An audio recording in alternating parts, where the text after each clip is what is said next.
काही दिवसांपूर्वी मी उर्मिला ही कादंबरी वाचली आणि या कादंबरीमधून मला बऱ्याच अशा गोष्टी आत्मसात झाल्या, बऱ्याच गोष्टी शिकायला मिळाल्या. त्यातीलच एक म्हणजे संयम. संयम हा माणसाच्या आयुष्यामध्ये इतका महत्वाचा असतो की संयमाला दुसरा पर्यायही नसतो. स्पर्धा जिंकण्यासाठी बल, विद्या हे महत्वाचं असतं, मात्र जीवनासाठी आवश्यक असते ती म्हणजे शालीनता आणि संयम. हा संयम आणि शालीनता ही उर्मिलेच्या अंगामध्ये होती. त्यामुळे काय झालं तर भगवान श्रीराम, सीतामाता आणि त्याचबरोबर लक्ष्मणांनी जो काही वनवास भोगला आणि जे काही त्यांना वनवासामध्ये जावं लागलं त्यामध्ये उर्मिलेची काहीही चूक नव्हती. त्या ठिकाणी जर सामान्य व्यक्ती असता तर त्या ठिकाणी त्या व्यक्तीला राग आला असता आणि सगळं सोडून तो व्यक्ती त्या ठिकाणाहून निघून गेला असता. मात्र उर्मिलेच्या मनामध्ये, उर्मिलेमध्ये जी काही शांतता आणि संयम होता ते खरंच आपल्याला शिकण्यासारखं आहे.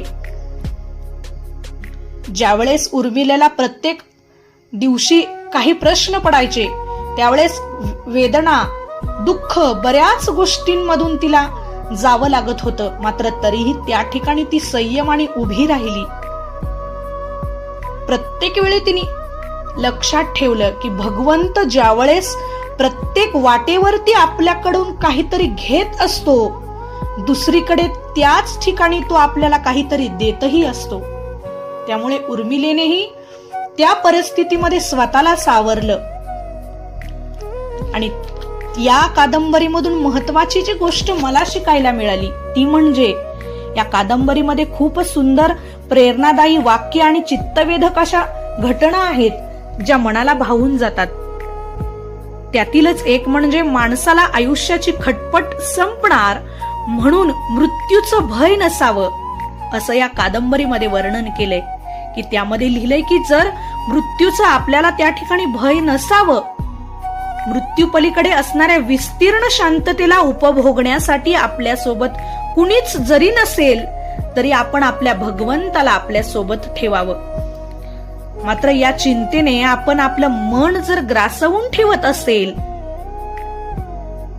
तर त्या ठिकाणी आपलं नुकसान होईल. केवळ माणसाचाच नव्हे तर अवघ्या ब्रह्मांडाचा स्वभाव हा संयोगप्रिय आहे. सभोवती असणाऱ्या प्रत्येक वस्तूला आपल्याकडे आकर्षित करण्याचा स्वभाव मनुष्यात जसा आहे अगदी तसाच तो निसर्गात सुद्धा आहे. मृत्यू नावाच्या गूढ